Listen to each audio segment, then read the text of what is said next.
Hi எல்லாருக்கும் வணக்கம். Welcome to our channel Revan Darshan. இன்னைக்கு நம்ம பார்க்க போகிறது என்னென்னு பார்த்தீங்கன்னா, ஒரு ஹெல்தியான வெயிட் லாஸ் ரெசிபி தான் நான் எனக்கு உங்கள்கிட்ட ஷேர் பண்ணிக்க போகிறேன். எக் ஓட்ஸ் தோசை எப்படி செய்கிறதுன்னு தான் நம்ம இன்றைக்கி பார்க்க போகிறோம்.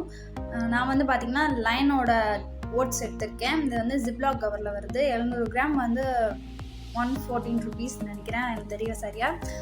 ஸோ நம்ம இன்க்ரீடியன்ட்ஸ் என்னென்னு பார்த்துருவோம். நான் வந்து பார்த்திங்கன்னா பெரிய வெங்காயம் தான் எடுத்து வச்சுருக்கேன். Medium size